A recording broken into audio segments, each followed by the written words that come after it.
नमस्कार सखीनो, मी अनुराधा. राधास खाद्य संस्कृतीमध्ये आपलं स्वागत आहे.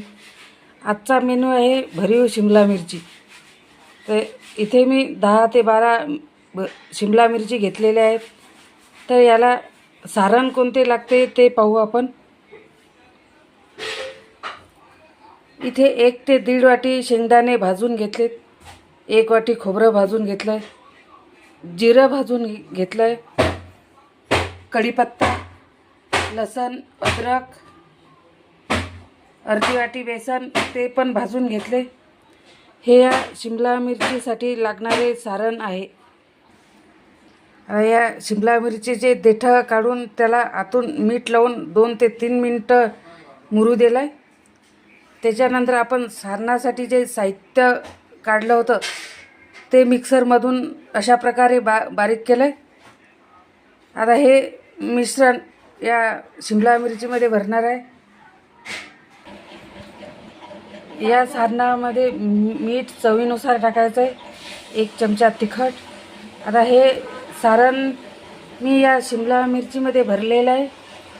काही सारण ठेवलं आहे मी फ्राय करण्यासाठी. तर या पद्धतीचं मी सारण या शिमला मिरचीमध्ये भरलेलं आहे. आता आपण फ्राय करून घेऊ. तेल गरम झालं आहे. आता याच्यामध्ये ह्या शिमला मिरच्याच्या मिश्रण भरलं ते याच्यामध्ये एक ठेवायचं.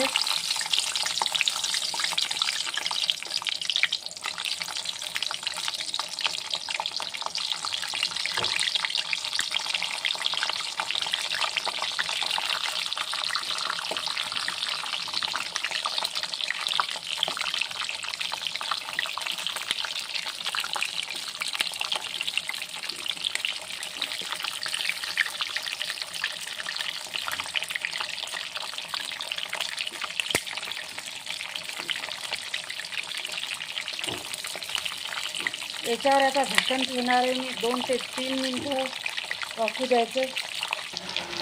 अशा पद्धतीनं हे फ्राय करून घ्यायचे चारही बाजूनं. या पद्धतीचं तयार झालेलं आहे. झकास असं शिमला मिरच्या तयार आहेत. जे मिश्रण मी थोडंसं काढून ठेवलं होतं ते मी या शिमला मिरची आणि मिश्रण मिक्स करणार आहे, एकत्र करणार आहे. तर अशा पद्धतीची भरीव मिरची तयार आहे सारणासहित. तुम्हाला जर याच्यामध्ये थोडाफार रस्सा ठेवायचा असेल तर ठेवू शकता. झक्कास अशी शिमला मिरची तयार आहे. आजच्या मेनूला म्हणजे भरीव शिमला मिरची लाईक करा, शेअर करा. राधास खाद्य संस्कृती चॅनलला सबस्क्राईब करा. धन्यवाद.